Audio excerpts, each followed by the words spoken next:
Hi, everybody. Hi, Steve. Right.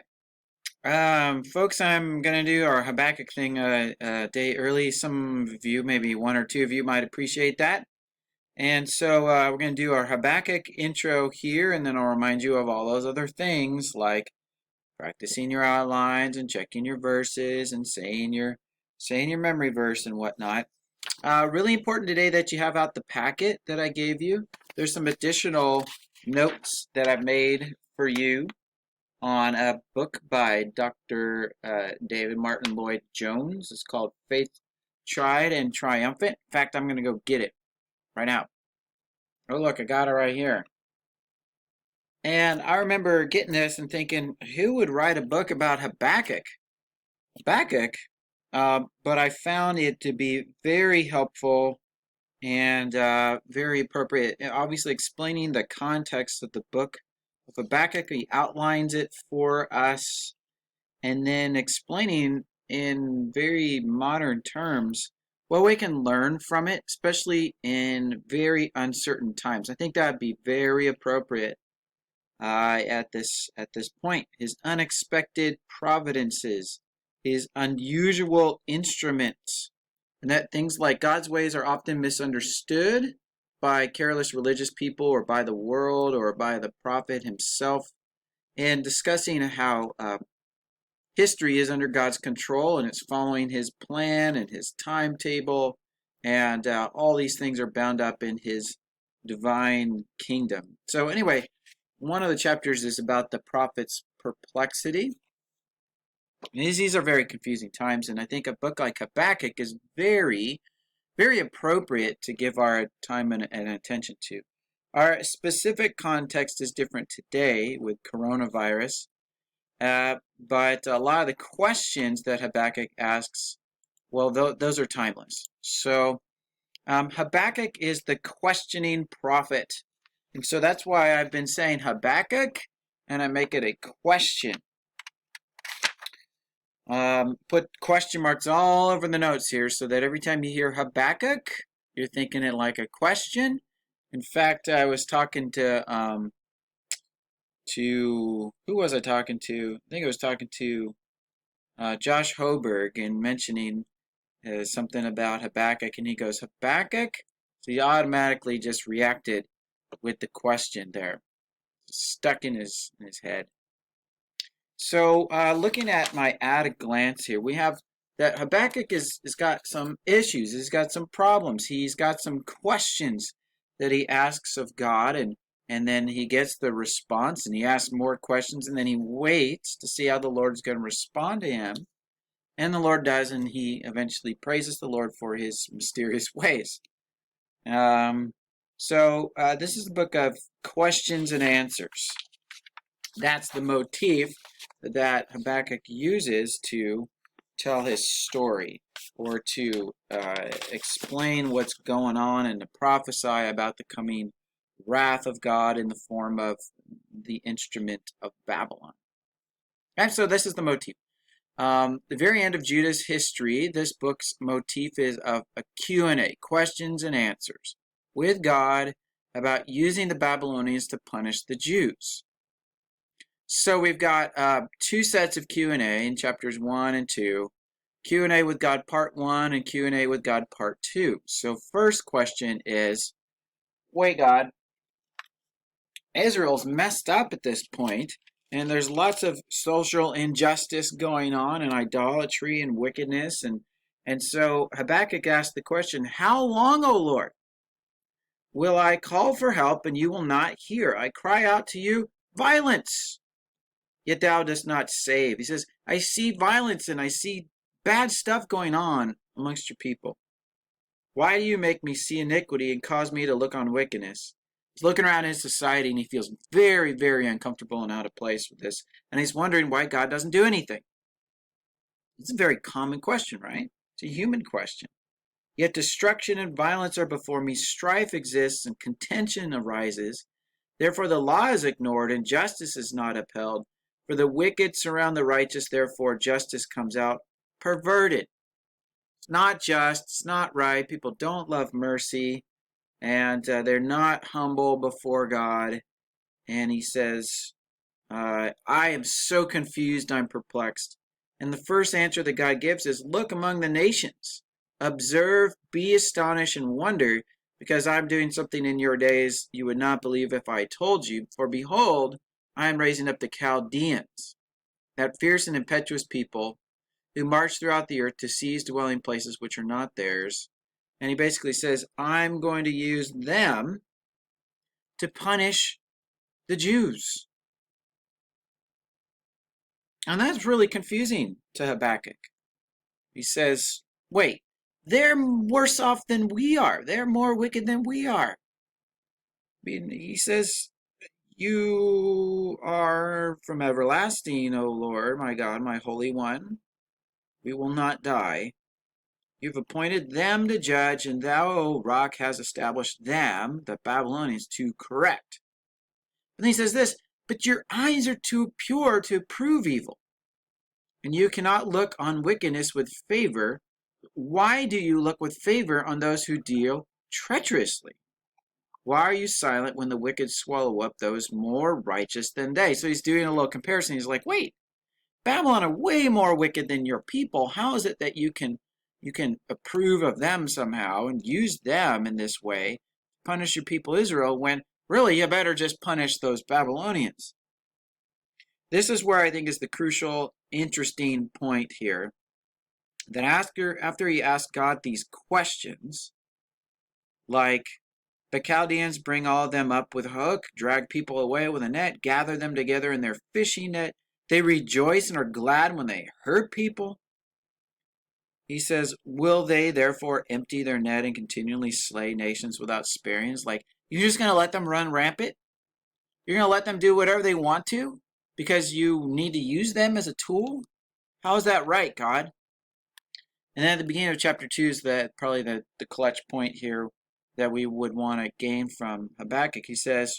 Habakkuk says, after asking these questions of God, I will stand on my guard post and station myself on the rampart, and I will keep watch to see what he will speak to me, and how I may reply when I am reproved. He says, he asked the question, he's kind of like, but then he's like, okay, I'm going to wait, I'm going to see, God's going to answer, and I want to be prepared for whatever type of answer that he gives me, whether he says, that was a really dumb question, or yeah, I understand, or you know what, I don't need to explain myself, or maybe God will kind of give him the full answer. He's okay with that.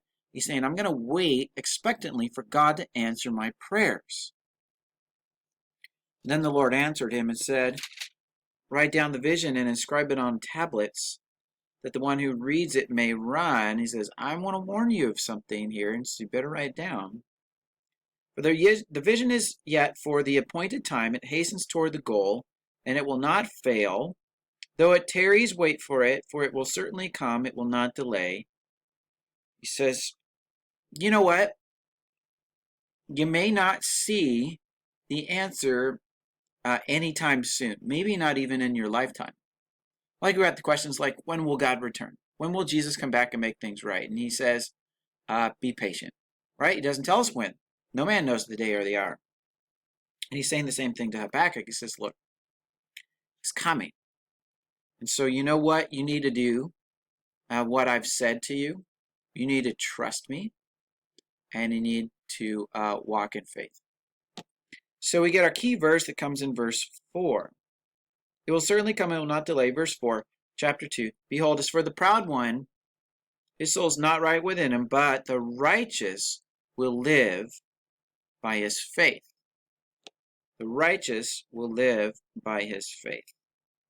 You know what the righteous do? They wait. They have faith. The Lord gives them his righteousness, and they walk in a way that is pleasing to God by trusting that his ways are right and trusting that his ways will come to pass and that what he says is true, banking on it and living in light of that. Okay? Very important. He says, look, I know you're confused, but I need you to trust me. I do have a reason for this. I know what I'm doing, and it's going to be okay. I need you to believe what I've said, and walk in faith. Super cool. Super cool. We might cry out today, how long, oh Lord, am I going to be stuck in my house? Or how long, oh Lord, is this virus going to continue to kill people? And what can I do? And, we have promises that this too shall pass, that this is not the end of the world.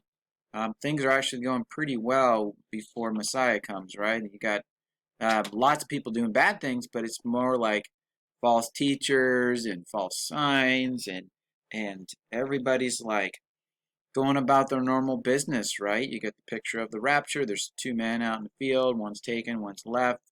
They're all going about their normal business. Um, it'll come like a thief in the night when you least expect it. Now, everybody's maybe expecting something to happen, but it'll happen when you least expect it. People are saying peace and safety in those days. And then destruction comes on them suddenly. So what do we got here? Habakkuk the prophet mentions specifically that's his job is a prophet. His name means embracer. So Habakkuk is a hugger. I'm a hugger. Some of you know that I'm a hugger. I like to hug. I learned how to do that in college with my buddies. It's not a weird thing. It's just like, yay, bro. I love seeing you. So cool. His name means embracer. Maybe a professional prophet. There were prophets at that point, and like schools of prophets. You're thinking like in the days of Elijah, there was a school of prophets. And in chapter 3, his song of praise, you have this mention that that he writes this for the choir director on my stringed instruments. I think that's cool. He's like, I pulled down my Gibson off the wall and my mandolin and maybe my harp. They're my string instruments. I tune them up. I treat them really nicely. They're mine, and I wrote this for a choir, and I'm going to play it on my instruments. So that last chapter, chapter 3, is a prayer according to Shigionoth, which means to a particular tune. It's a highly emotional, poetic form, and it's set to music. So the last one is like, I'm going to pour it out to God. I'm going to praise him with all of my stringed instruments. I'm going to really get creative here. And I'm going to say the stuff that I want to say to God. And he says, Lord, I have heard the report about thee, and I fear. O Lord, revive thy work in the midst of the years. In the midst of the years, make it known. Lord, make it known. And he mentions a bunch of places where he wants God to make it known. Yep. Probably one of my wife's favorite parts of Habakkuk is here at the very end. And the last couple of verses, few verses of Habakkuk, it reads this way. I heard, and in my inward parts trembled. At the sound my lips quivered. Decay entered my bones, and in my place I tremble. Because I must wait quietly for the day of distress, for the people to arise who will invade us. The Babylonians are coming, and all I have is to wait. And I don't like how that feels, he says. Then he says this, though the fig tree should not blossom, and there be no fruit on the vines, though the yield of the olive should fail, and the field produce no food, though the flock should be cut off from the fold, and there be no cattle in the stalls, yet I will exalt in the Lord. I will rejoice in the God of my salvation. The Lord God is my strength, and he has made my feet like hinds' feet, and makes me walk on my high places. He says, there's a lot in this world that I don't understand, and that I can't trust, and that I don't know. But I do know this, that even if everything is falling apart around me, I know that God has me. I know that God sustains me. I know that his ways are right. I know that his ways are good. And he says, I'm going to rejoice. I'm going to rejoice in the God who saves me. And that is pretty important. These days we think about what is really important in life, and it is that God is a God that saves. So let's go through this and get some of the details here. The date, it must be after the last reforms of Josiah. and before Nebuchadnezzar's trip through Judah in 605 BC, because this is being prophesied that the Babylonians are coming. So this must be done before the Babylonians come. Very easy to say would be in the reign of the king right before this. That would be the reign of Jehoiakim. When Babylon comes through town, Nebuchadnezzar ditches Jehoiakim. He displaces him. He says, "You're not king anymore. I'm going to set up your brother as your king, and I'm going to cart you off to Babylon with guys like Daniel and Mishael and Azariah and the other guy, Shadrach, Meshach, and Abednego." What's the theme here? Righteous judgment. What God does is right, and it's fair. And that was the questions that he had. It's like, wait, you're allowing injustice in this land. He says, no, I'm going to punish that. I'm going to use the Babylonians to do it. And then he says, wait, they're worse off than we are. They're horrible people. And he says, I know, but you know what? After I'm done with them, I'm going to break them. And then I'm going to restore you. But I'm treating you like children. I'm treating them like a tool. God's judgment is right. God judges rightly. And again, it's the question, how can God use an evil people as an instrument of judgment for his people? Is it right? Is it fair? And the answer for this book here is yes. Yes, it is. God, our God is in the heaven. He does whatever he pleases. He does whatever is right. He is good, right? God can do things however he desires. His desires are right desires. Regardless of the methods that he uses, that he employs, he does the right things, and he calls on his people, to trust him or to have faith. Geography and timeline. Well, 612 is the fall of Nineveh, the Assyrians, which was prophesied in Nahum. 609, Josiah is killed at Megiddo by getting in between the Babylonians and the Egyptians as they were fighting with each other. Habakkuk is written somewhere in this gap here, before the first deportation by Nebuchadnezzar. I guess he didn't have to wait very long, did he? Highlights would be the question and answer format. That's the main thing you need to know. This is the motif at which this prophecy comes to us. First question, why does God not respond to the wrong and injustice in the land, in Judah? There's violence, there's oppression, there's sin, and it's bothering him as he looks around his culture and he says, this isn't right, God, what are you going to do? God answers. He's about to respond by using Babylon as a tool of judgment. And then he scratches his head and he goes, wait, that doesn't seem right, God. Why are you going to use the wicked Babylonians to punish those who are more righteous than themselves? Well, no, the righteous live by faith. There's just righteous and unrighteous. Now, take a good look in the mirror here, Habakkuk, at the people in Israel. Are they righteous? No. What separates them from the Babylonians then? They're God's people. He's going to treat them like they belong to him. And so Habakkuk's action after second question again is the important crucial point. I'm going to go up on my tower and watch, and I'm going to wait, and I'm going to see how the Lord's going to respond. And this is a very important passage here because it's used in several different very important places in the New Testament. It is one of the theme verses for Hebrews 10 and leads us up to Hebrews 11, where it says, now faith is the assurance of things hoped for, the evidence of things not seen. Now, I don't know how you can read that and not know anything about Habakkuk, because that's where this question comes up. And in this verse, Habakkuk 2:4 is quoted in Hebrews and in Romans and in the book of Galatians as a way of explaining God's process of justification, of God imputing righteousness to his people of faith. And then their response in kind, having been justified, we now live in a different way than other people that don't have that. It's a response of trust. Look, God, you saved me. You gave me what I didn't have. You gave me what I couldn't do for myself. I was dead in my trespasses and sins, and you gave me Christ, and you gave me his righteousness. You imputed that onto my account. You put it on there like now it belongs to me, and now I want to live in a way that's responding to that. I want to live by faith. I want to be a life of trust in God.